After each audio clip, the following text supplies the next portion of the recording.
Di Laut Baltik di lepas pantai Jerman September lalu, para aktivis dari kelompok lingkungan Greenpeace mengejar Seagull, sebuah kapal tanker minyak tua yang membawa minyak mentah Rusia menuju India. Also was wirklich gefährlich ist, dass dieser Frachter 21 Jahre alt ist.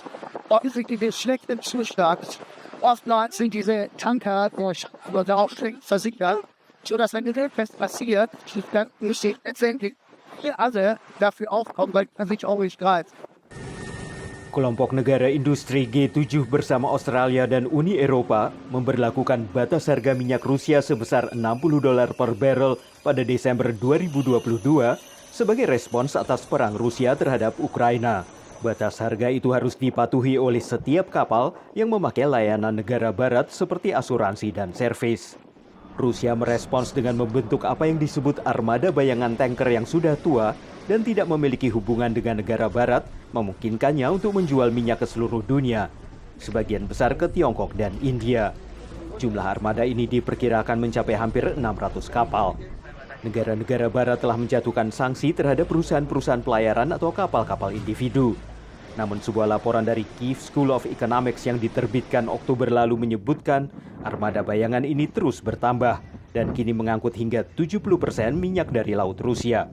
Russia has also reflagged these vessels to more and more obscure jurisdictions where the standards in terms of technical standards and so forth are suspected to be low. The insurance that Russia has found is suspected to be inadequate, meaning it wouldn't be able to actually pay out in the case of an incident.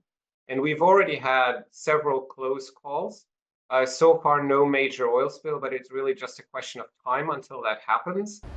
Negara-negara pesisir menyatakan kekhawatiran atas keselamatan dari tumpahan minyak.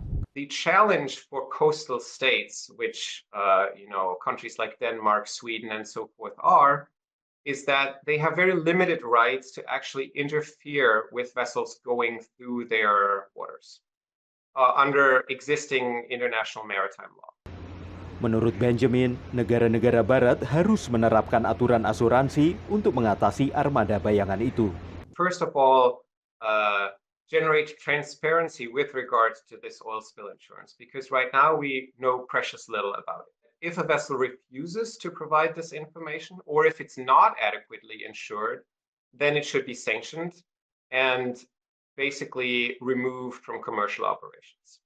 Oktober lalu, Inggris menjatuhkan sanksi terhadap 18 kapal tanker armada bayangan Rusia lainnya, sehingga jumlah total kapal yang dikenai sanksi menjadi 43 kapal.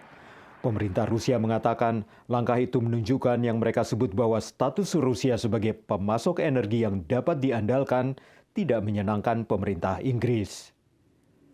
Dari Arlington, Virginia, saya Helmi Yohanes dan tim VOA.